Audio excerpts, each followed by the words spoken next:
I teased it in the final episode of our last series and a lot of you guessed it right, so I'm going to have to make it a lot harder next time we do this sort of thing. But for now, here it is, our next project and my first ever car.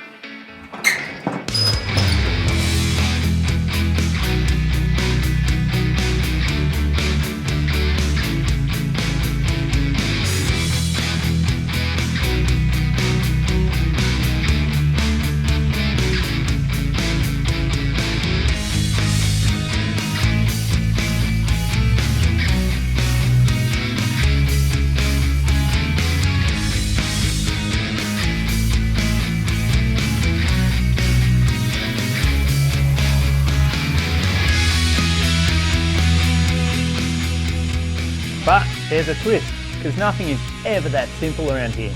There's also a second project car. So stay tuned to learn more about these two old girls and what we have planned coming up for them. Hope you enjoy.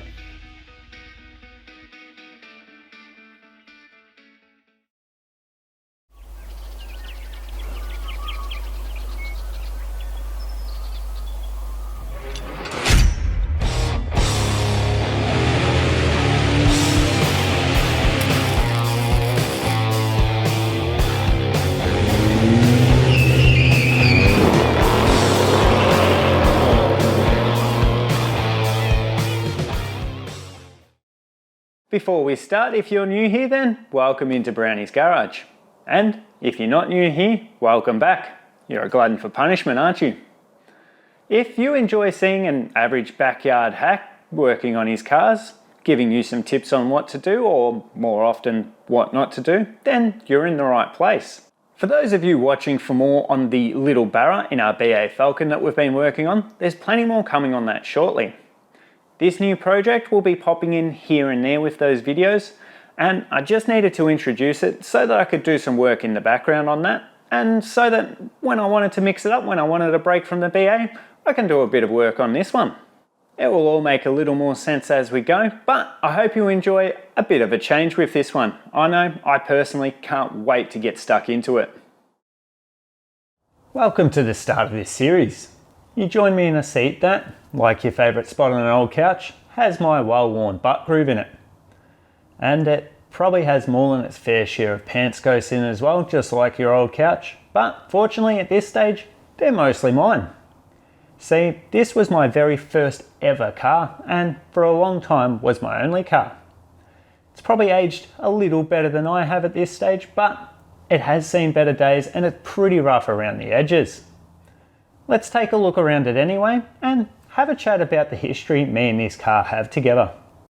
So here it is. This is my 1992 EB Series 2 Ford Fairmont in a colour Ford called Quartz. Probably because no one could quite agree what colour it actually was. It does change a bit in different lights. Pictures are a little light on from the early days of this car. I'm not a big fan of being in photos or washing cars and taking photos of them. And despite spending a lot of time talking to a camera now, that really hasn't changed much. Those that I do have, some of them look like they were taken on a potato, not a camera, but bear with me, this is what I have. I picked this car up completely stock in February of 2006 as a 16-year-old. And don't do the math on that, I told you the car had aged better than me. I'd worked from pretty much the first day I could start at the local supermarket and saved a good amount. But I'm tight, so there's no chance I was going to spend it all on the car, and a budget was set. We'd looked at a few other cars before heading out with the folks to check this one out in Dad's ED Falcon wagon. I knew next to nothing about cars, but knew the wagon and this Fairmont were pretty well the same underneath, with the single overhead cam 4-litre straight 6 and 4-speed BTR auto that Ford held on to for so long. As soon as we arrived to look at this car, Dad's poor ED puked coolant all over the street due to what would later be diagnosed as a head gasket failure. Pretty common in these, and it should have been a warning sign for later and turned me off, but as soon as I saw this car, I was pretty set on it.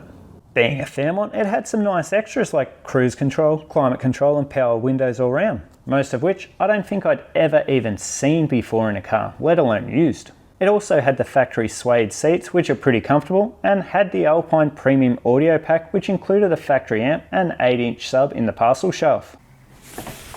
And it had come optioned with a factory sunroof, which I thought was awesome. Overall, it was fairly clean, and after a bit of back and forth with the owner, we agreed to pay $3,400 for it. Probably mid to high end price for the car even at that stage, but it did come with low kilometres at roughly 135,000 Ks from memory. The car stayed stock for a little bit, but being a 16-year-old with no working CD player wasn't going to cut it. And remember that Bluetooth really wasn't a thing back then, not that I knew about anyway. So, with the help of Dad, we did a simple head unit and speaker upgrade.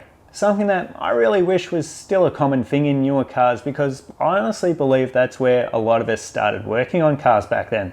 I can't quite recall, but I believe the factory sub had never worked at that stage anyway, so it wasn't wired into the head unit. As you did back then when upgrading the stereo was a big thing, that basic setup would soon be upgraded for a better head unit, better speakers, second-hand amps that would be passed around mates, and I even had a big 15-inch sub in a box just floating around in the boot for a while. None of which was particularly good or high-end stuff, but we thought it was at the time. All the while I was learning to drive in this car with Mum, to and from work, or all over Victoria for basketball. She was a big fan of the stereo upgrades, especially the sub in the boot, and definitely requested more bass any chance she got. No, she didn't. From there, I can't remember the exact order of mods, but I believe next it got some big power gains from a K&N panel filter and small cosmetic mods like clear indicators, window tint, and some custom plates. Shortly after, I started to learn how to do basic servicing and painted up a rocker cover. It then got a full exhaust system with pacemaker 4480 headers, high flow cat, and a Lukey exhaust with one hot dog and one muffler. Thank God I never went through a straight pipe exhaust phase. My hearing's bad enough as it is. Probably thanks to a lot of the poor stereo stuff. Of course, I should have seen it coming with the foreshadowing from Dad's ED wagon, but yep, you guessed it. The curse of the E-Series Falcon head gasket struck. Now, I could have reconditioned the one that was on there, but for the same price, I managed to find one that had had a bit of a port work and tidy up, and it was barely used, so I picked that up. A small regrind cam upgrade was also sourced from Wade Cams. An awesome budget upgrade at the time, with the cost of a reground cam being around $120 plus an exchange stock camshaft. And all of this was thrown in for me by my local mechanic. Taking it slow, I'm sure I could have done this myself with a bit of patience, but I didn't have the time and I needed the car back on the road. I've since done a couple of these head gaskets on the cars, including my old panel van, and they are definitely doable by your average person at home. Just taking your time and working through it, it's not that big a deal. The car never saw the dyno, so I don't actually have any power figures on it, but it did later get an EL ECU with a mail order tune on a J3 chip. Obviously, being a mail order tune, it could use some more finessing, but it runs it well enough for what it is for now. And at the same time, I also upgraded the thermo fans to EL fans from the clutch fan, but kept the free belt setup that these cars come with. It's also had a few different wheels in its time, from the standard Turbo Blade 15-inch wheels to 19-inch Silver Argent copies. These in the dark Argents were a huge thing for a time, and they're probably still my favourite wheel I had on there as far as looks. Then a random set of 17s that come on another car I picked up. And finally the FTR or shark fin style wheels that are currently on there now that come from a later model EF or EL XR series car. Just as I got bored and changed the wheels around a bit, I also got sick of the old Slushbox 4-speed auto. I hadn't driven manual at that stage in a few years since getting my license, but I figured I'd pick it up pretty damn quick if I had to drive manual to get anywhere. So that's what I did. I picked up a conversion for around $600 with the T5 5-speed auto and fitted it up. This to me is one of the best bang for buck mods you can do in these cars if you're staying at NA power levels and not going too crazy, which can break these boxes pretty easily, but it does wake them up a lot, and as I say, I highly recommend them. Although I wouldn't recommend installing it in the middle of a heatwave in your parents' driveway, dripping sweat everywhere as I did, but it was still worthwhile. And now I've got this shiny knob. So after money shifting it from third to second while going flat out on my second drive out, I soon relearnt how to use that third pedal and shifter again. The diff in the car now is a LSD with 345 gears from an ED XR, I believe. A good upgrade, and one I probably should have done before I was forced to by a combination of my own overconfidence and a slight adjustment made to the old one by a gutter. Oops. Oh well, at least this solid rear end in these cars is a lot easier to change over than the IRS in the newer cars. Somewhere much earlier along the way, it was of course lowered on super low king springs and Coney red shocks all around, all of which was second hand. And you may notice a trend there. I'm cheap, so much of the gear on this car was bought second hand from forums, where I also learnt much of the very small amount of knowledge I have in cars.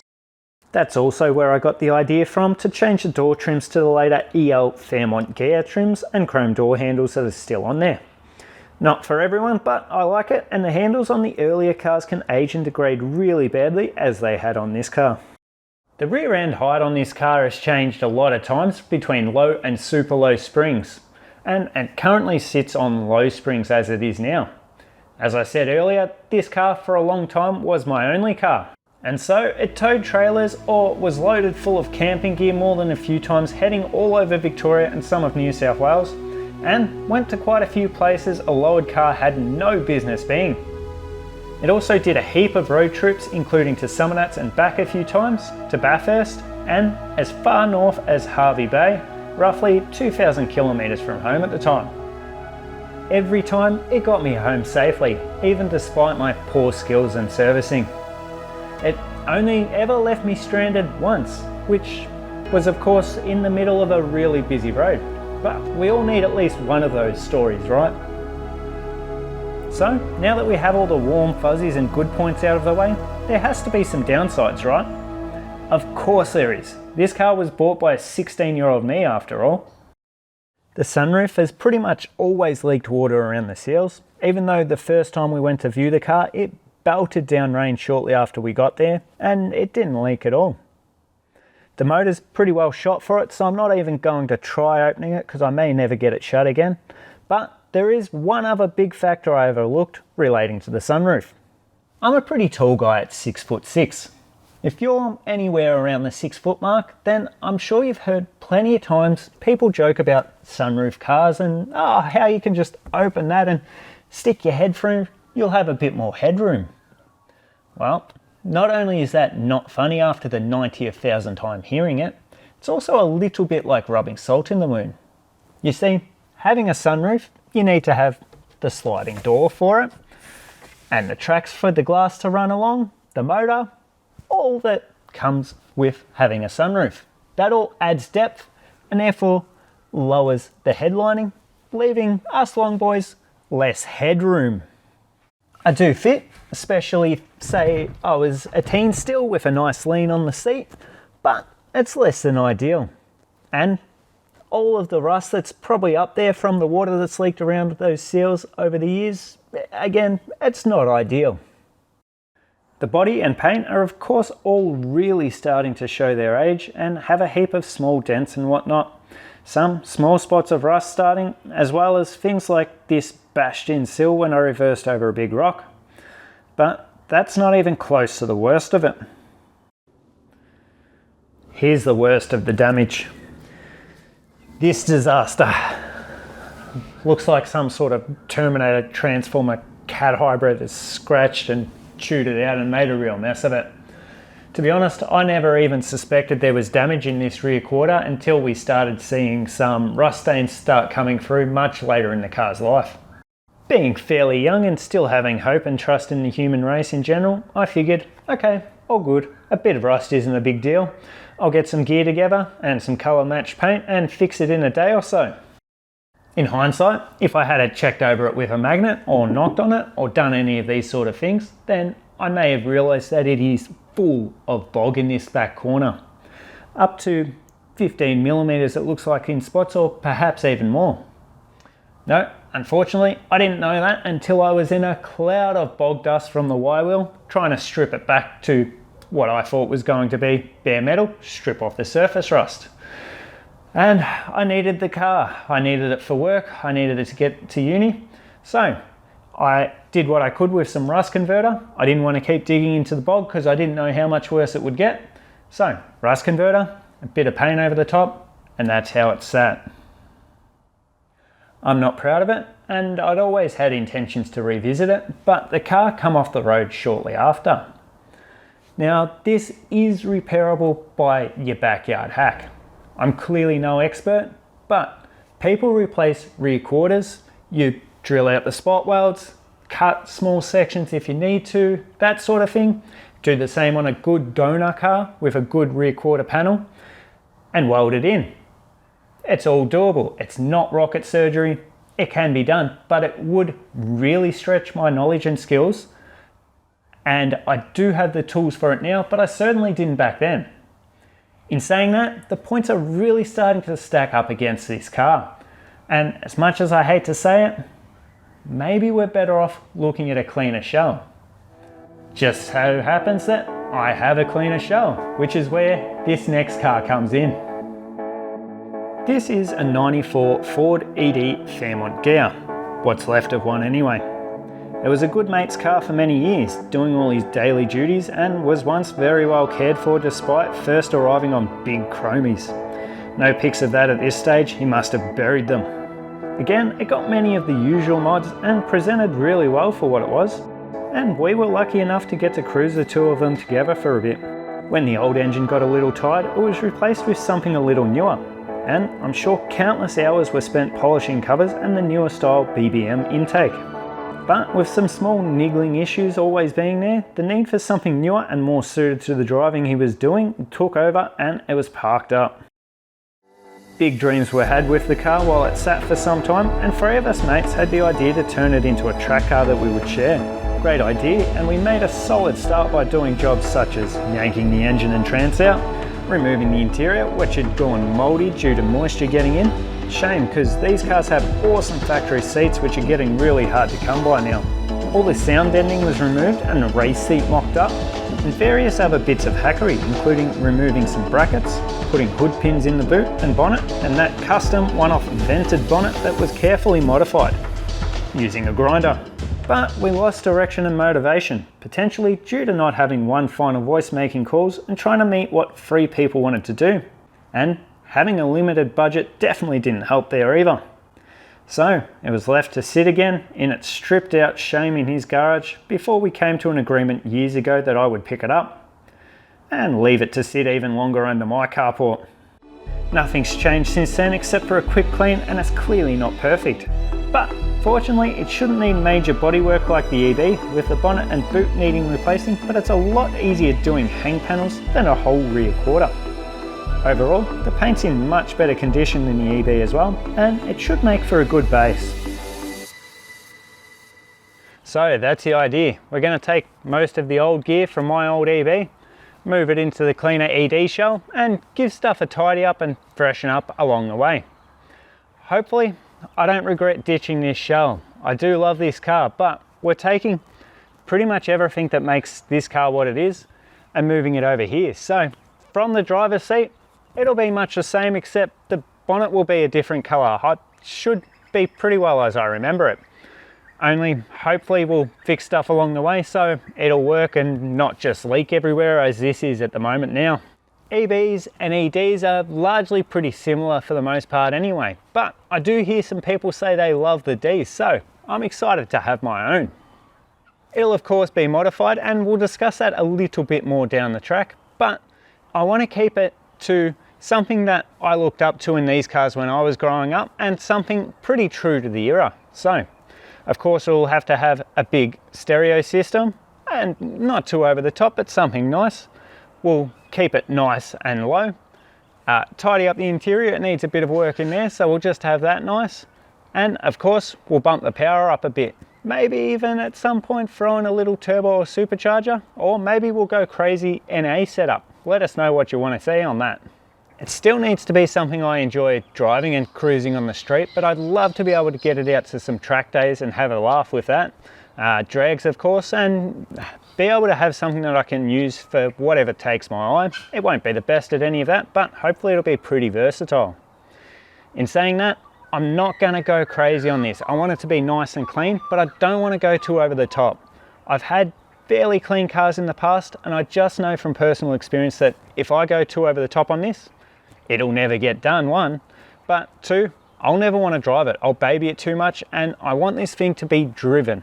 And so, yeah, don't look for anything too top level, but it's going to be clean, hopefully.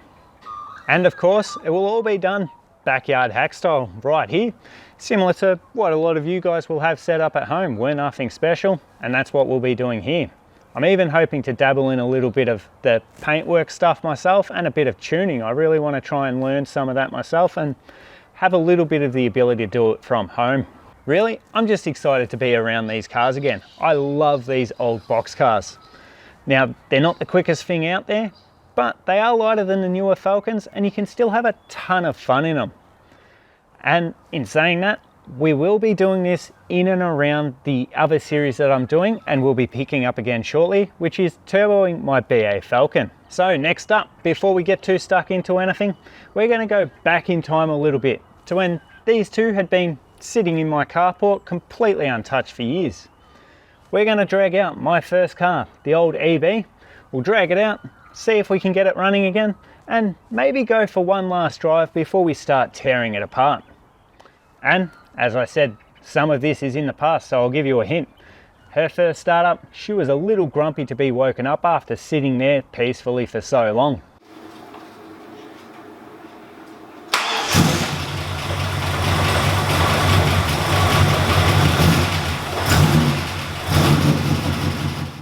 Hope you enjoyed that one. Let me know down in the comments if you're as pumped as I am to finally see some E-Series Falcon content, and we'll catch you in the next one. Cheers.